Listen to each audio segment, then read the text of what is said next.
Miren ustedes, yo les contaba antes que la operación policial contra la trama de blanqueo de dinero ha puesto en el punto de mira a la comunidad china en nuestro país.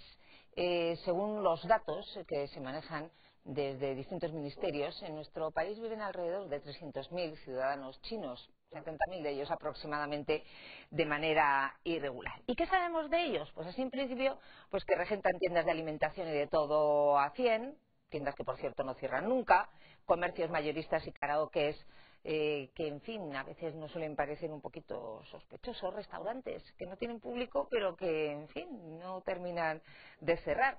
De ellos se dicen muchas cosas, se dicen que oficialmente no se mueren nunca porque se van pasando los papeles unos a otros, que tienen y que gozan de ciertas exenciones fiscales y de ciertas prebendas a la hora de poner en marcha sus negocios de los que no gozamos los españoles, y que son una de las comunidades más desconocidas de inmigrantes y más herméticas de las que viven entre nosotros. Bueno, algunas de estas cosas son ciertas y otras no lo son en absoluto. Y hoy lo que pretendemos es diferenciar, aprender a diferenciar o saber qué es realmente leyenda y qué es realmente realidad. Y para ello vamos a contar con la ayuda de un hombre que sabe mucho de China y de los chinos y de leyes, que es lo importante. Está con nosotros Javier Cremades, como les decía, prestigiosísimo abogado que durante muchos años ha sido secretario general de las comunidades chinas en España. Señor Cremades, muy buenos días. Buenos días, Eli. Ni hao ma, le tendría que decir yo, ¿no? Que, en fin, no sé decir otra cosa en chino, es lo único que sé decir, pero en fin. Yo creo que para empezar a saber de lo que estamos hablando, usted que conoce perfectamente cómo es la comunidad china que vive en nuestro país, yo creo que habría que empezar a definirla. ¿Cómo es el perfil del ciudadano chino que viene a instalarse en nuestro país? Bueno, en primer lugar, tenemos que tener una cierta precaución, porque estamos hablando de una operación que todavía es policial. Y está abierta, además. Y la presunción de inocencia rige para todos, incluso para los detenidos. Todavía no tenemos un juicio, no hemos sufrido todavía el proceso de contradicción y no tenemos una sentencia. Por lo tanto, hay que tener cuidado también con generalizar un concepto que es el de la mafia china, que podría ser criminalizar a toda una raza, ¿no? Yo creo que la comunidad china de Madrid y de España está satisfecha que se haya dado un golpe a una banda criminal que también lastraba su propia imagen, ¿no? Porque efectivamente la mayoría de los chinos que viven en España son honrados y trabajadores, pagan impuestos, están aquí creando puestos de trabajo, haciendo nuestro mercado más competitivo y en definitiva somos un país abierto que hemos crecido gracias a lo que ha sido una llegada fructuosa de trabajadores, de inmigrantes y de emprendedores. Los chinos en general son personas abnegadas. Estos que están aquí en España han llegado relativamente recientemente, hace apenas una generación, y es gente que viene sin formación de su propio país, casi todos de una misma provincia de Zhejiang. Es una provincia parecida a España en cuanto a su población y a su extensión. Y casi todos vienen incluso de una misma ciudad, que es Wenzhou. Pero en general es gente realmente esforzada, trabajadora, que se presta a colaborar unos con otros y que como no, también hay delincuentes entre los chinos, como lo hay entre los holandeses o entre los españoles, pero tenemos que ser prudentes. Pero sí es cierto, señor Cremades, que ahora todo el mundo habla de la comunidad china. Antes se hablaba en voz bajita y ahora, pues en fin, la gente empieza estos mitos y estas leyendas y estas creencias que hay en torno a estos ciudadanos, pues ya se empiezan a verbalizar en voz alta. Y es cierto que siempre ha habido esa creencia de que la comunidad china en España está manejada por una mafia que les da permiso o no a la hora de abrir un establecimiento, que les cobra un dinero, pues, en fin, por garantizarles la seguridad, que les obliga, cuando necesita dinero un ciudadano chino para montar un negocio, para lo que sea, a pedirles dinero a ellos, y que por eso nunca se ve un chino dentro de un banco ni sacando dinero de un cajero automático, por ejemplo. ¿Ese tipo de cosas son ciertas? ¿La mafia china realmente está instalada en este país, prácticamente ocupándose de toda la comunidad china y con esa fuerza? La palabra mafia tiene un origen europeo y concretamente italiano, y es evidente que no se ha conocido todavía bien cómo funciona la comunidad china, entre otras cosas porque son, como digo, unos recién llegados. Siempre ha habido chinos en España, pero realmente en proporciones insignificantes. Es ahora, cuando hay una comunidad próspera, empresarial, brillante. Todos estos señores de los que se habla ahora, que son jóvenes de 40 a 45 años, llegaron con una mano delante y una mano detrás hace 10, 15, 20 años y han conseguido levantar auténticos imperios, la mayoría de ellos de una manera recta y correcta, en muy poco tiempo. Y la verdad es que yo lo veo de otra manera, es decir, realmente es al revés. Cuando un trabajador o un dependiente de un empresario chino quiere independizarse, lo primero que hace es pedírselo a su jefe. Y el jefe normalmente le apoya. Le apoya con el suministro de mercancía y con el crédito, que es la barrera que suele tener cualquier emprendedor, el acceso al primer capital, ¿no? En el mundo occidental eso se ha conseguido a través de la titulización de los bienes con una garantía. Yo he podido conseguir un préstamo porque tenía garantizado la devolución. En la comunidad china se ha hecho a través del honor. Y efectivamente no es nada drástico decir yo ahora quiero tener mi propio negocio. Y es normalmente una relación cultural de fraternidad, de colaboración y de dependencia donde se produce ese apoyo de la comunidad china. Gracias a eso han crecido, pero es injusto y sobre todo es incorrecto pensar que todas las relaciones entre los chinos están sometidas a criterios criminales. Eso evidentemente no es cierto. Hay una cosa de la que se viene hablando hace tiempo y ahora ya, en fin, se habla a todas horas desde que ha comenzado esta operación policial. Es cierto que los chinos gozan de una serie de exenciones fiscales de las que no gozamos los españoles y de una serie de prebendas que les permiten, por ejemplo, ahora ya existe el horario comercial libre, pero hasta hace nada no existía y era cierto que las tiendas estas de chinos estaban abiertas las 24 horas del día. Claro, la gente se queja, ahora se queja en voz alta y dice, es que no hay derecho porque a los ciudadanos chinos les dan más facilidades y les permiten más cosas que a los españoles. La realidad es que los ciudadanos chinos en España pueden hacer lo mismo que los ciudadanos alemanes o los mismos españoles, ¿no? Las leyes son aplicables a todos y tenemos que tener en cuenta que ellos pagan impuestos igual que nosotros y el que no los paga defrauda igual que el que no los paga si es español. Y al contrario, hay que tener en cuenta dos factores. El primero es que deuda pública hoy en día el que está comprando principalmente española es China. Y el segundo, que estos señores han venido aquí a crear riqueza y están creando riqueza. También es cierto que es muy difícil de asimilar. Los chinos tradicionalmente, allá donde han llegado, han dominado el comercio. Todo el sudeste asiático tiene un recelo enorme hacia la comunidad china, porque dominan, porque son ricos y las razones las podemos interpretar. Yo pienso que trabajan mucho y que tienen un instinto comercial que yo creo es superior incluso al de los fenicios y no hay manera de ganarles a los chinos. Se van a quedar con esa parte del negocio. Lo que sí que tenemos que tener mucha precaución es que en España se respeten las normas y las leyes y que se integren cuanto más mejor y que sean ciudadanos que nos aporten y que nos enriquezcan. Pero efectivamente han llegado y han cambiado la forma ya del pequeño comercio y están cambiando ya también la forma de relacionarse con la gran fábrica de proveedores que es el continente chino, el imperio chino. No, Esa es su gran fortaleza realmente. Lo cierto, señor Cremades, es que los chinos son como Atila, donde montan un negocio no crece nada a su alrededor o empiezan a arruinarse los negocios, es imposible competir con ellos.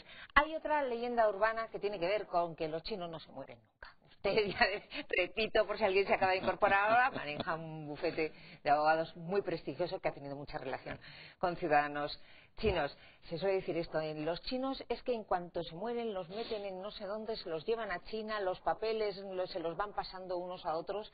¿Esto es verdad o no? Porque sí es cierto que cuando uno mira las necrológicas del día en una ciudad como Madrid, es verdad que no aparecen ciudadanos chinos, yo creo que nunca. Yo, Eli, le quiero contar mi propia experiencia. Yo me hice esta pregunta también en un viaje que pude hacer, que fue mi primer viaje a China, con mi mujer. Fuimos invitados por la Comunidad China de Madrid.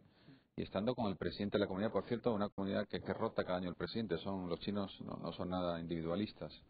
Y yo le pregunté a Juan, porque los chinos se ponen nombres españoles para que podamos... que son parecidos, sí. Y digo, Juan, esto de que los chinos no se mueren nunca, dice, Javier, no nos ha dado tiempo, acabamos de llegar a España. Es decir, pero a alguno le pillan un coche, no sé qué. Y esos se mueren, y esos se entierran, y esos señores pues son declarados difuntos y tienen que ir a la funeraria. Es decir, están en un país de la Unión Europea y aquí eso no es fácil estar por debajo del radar. Lo que quiero decir es que esas visiones que a veces están un poco deformadas por el mito popular no son ciertas. O sea, realmente en la comunidad china, como he dicho antes, tiene apenas 15 o 20 años de presencia como comunidad y como un grupo realmente estable y con una dimensión posible. Por lo tanto, han llegado muy jóvenes, han llegado de una situación, es decir, aquí han llegado los inmigrantes, los que menos posibilidades tienen en su propio país, y están todavía en proceso de adaptación y de iniciación en la vida en España. Por lo tanto, no es cierto, en términos generales, esto de que los chinos no se mueren o que se pasan los pasaportes unos de otros. Eso no es verdad. Bueno, una última pregunta por mi parte antes de ceder la palabra a mis compañeros. Este ya tiene más técnico y más legal en relación con la operación esta policial que sigue abierta. Es decir, ahí hay una serie de implicaciones que pueden hacer que este proceso se alargue en fin, durante toda la eternidad, prácticamente, señor Cremades, tenemos ahí delitos que tienen que ver con las fronteras, delitos que tienen que ver con blanqueo de dinero, tramas paralelas que tienen que ver pues con trata de blancas, en fin, con una serie de delitos. Yo no sé si esto es, nos vamos a encontrar con uno de estos casos que dentro de 25 años estaremos escuchando algún tipo de sentencia o no. Eli, usted ha puesto el dedo en la llaga, porque en primer lugar hay que felicitar a la policía, que ha hecho su trabajo, que es la detención, la identificación de los hechos, pero ahora tiene que trabajar la justicia, donde realmente se van a dirimir las responsabilidades. Y es importante que lo haga de una manera contundente, rápida, clara. Primero, para evitar juicios paralelos. No es nada bueno pensar en que se criminalice, como he dicho antes, a toda una raza. Los chinos son tan bienvenidos en España como cualquier otra etnia o raza. Y en segundo lugar, para dar una imagen también de que la justicia funciona para todos por igual. Sería tremendo ver una instrucción demasiado larga, dejando pendientes las sospechas sobre personas que algunos eran culpables y otros probablemente menos. Pero en todo caso es la hora de la justicia, es la hora de la instrucción, ahora procesal, en fase procesal, y después del juicio. En el fondo de la contradicción y también del derecho de defensa.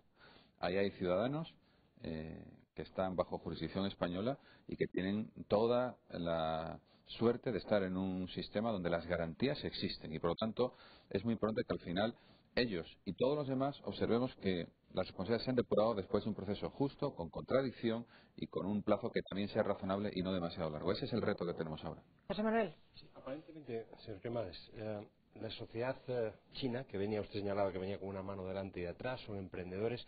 ¿Hasta qué punto efectivamente hay una voluntad de integración? Todos conocemos en las grandes ciudades del mundo, Chinatown, áreas que de alguna forma parece que se convierten en guetos y viven en paralelo con la sociedad en la que se han implantado, pero sin realmente un proceso de integración. ¿Ese modelo en España es diferente, dado que es más reciente? ¿Cabe la posibilidad de que ese proceso de integración realmente acabe permeabilizando la sociedad? ¿O realmente acabaremos teniendo un Chinatown como hay en las grandes ciudades norteamericanas, que es el ejemplo más clásico? Bueno, en España ya tenemos Chinatown y está relativamente cerca de aquí, ¿no? Es ese polígono de Cobo Calleja en Fuenlabrada, donde realmente yo recuerdo cuando la visité por primera vez también de la mano de la comunidad china, que me quedé estupefacto porque la mayoría de los letreros en su zona, que ahora ya es mucho más grande, estaban en chino y solo en chino. Por lo tanto, eso va a ser inevitable, como está Little Italy o como tenemos barrios hispanos en todas las ciudades importantes de Estados Unidos. Para mí hay un ejemplo muy interesante que es California, donde la comunidad asiática es muy importante, su orilla de enfrente es realmente la China, y yo creo que vamos a observar como con el paso del tiempo esa comunidad se va a ir paso, va probablemente a integrarse. Hay que tener en cuenta que vienen de un país que tiene una cultura realmente milenaria, un tamaño descomunal y una precariedad, como he dicho antes, donde la mayoría de ellos no hablan bien español, no tienen nombres españoles. Por lo tanto, yo creo que vamos a observar durante muchos años que esa comunidad va a estar relativamente cerrada, pero evidentemente comerciando, abriéndose. Los hijos de estos chinos, con frecuencia los que pueden, los envían a China para ser educados, por una razón, porque es que ellos piensan que su cultura es la que quieren tener para el futuro. Los niños con posibilidades de los empresarios de éxito, los que son ricos y pueden, son educados todavía en la China continental, pero empiezan ya a ser bilingües y a ser niños como los demás. Raúl. Sí, a mí me gustaría plantearle a Javier Cremades dos cosas. Una evidencia, por lo menos a nivel informativo, yo creo que lo vemos, y es que no hay delitos, hay otro tipo de delitos, pero delitos contra la propiedad directa, contra la integridad física, podemos ver albano-kosovares, croatas, iberoamericanos, pero chinos, no hay una banda china que asalte una casa. No, es verdad, y no hay violadores chinos. Es decir, pero quiero decir que no aparecen en los periódicos. Una de sus peculiaridades es que es una comunidad que se, ¿cómo diría yo?, se autoabastece a sí misma para lo bueno y para lo malo. Pero esto que es una constatación de hecho, yo iba un poco más. Es decir, hablaba Javier Cremades de que llegan aquí y realmente es difícil competir con ellos. Él daba de que trabajan mucho, Sí. Efectivamente, eso nadie se lo va a negar. Pero yo creo que hay un elemento que Javier no ha tocado, y es el apoyo del gobierno chino. Es decir, está muy bien que los chinos trabajen 24 horas, que sus tiendas estén abiertas, pero hay un tema, es por qué pueden competir con ventaja respecto a cualquier comerciante español que no es ni más tonto ni más listo que ellos. Y yo creo que está en que son capaces, con el apoyo del gobierno chino, y cuando digo del gobierno chino es porque al final las condiciones laborales en China y de producción son unas determinadas que permiten unos costes muy baratos, si yo le quería preguntar hasta qué punto la comunidad china en España, digamos, se siente apoyada, relacionada protegida, entre comillas, por el gobierno chino. Es un tema muy importante el que ha puesto Raúl Heras encima de la mesa, porque efectivamente, yo lo he apuntado antes también, el principal activo de los chinos, además del apoyo local que tienen aquí en la comunidad, es que tienen acceso a la China. Ellos saben comprar en China, incluso saben producir. Muchos de ellos si se han dedicado, no sé, al sector del juguete, del bolso, del zapato, del regalo, de la seguridad, de las pilas energéticas. Primero se han empezado importando, y no es fácil importar en China. Después han acabado produciendo y comprando fábricas en China.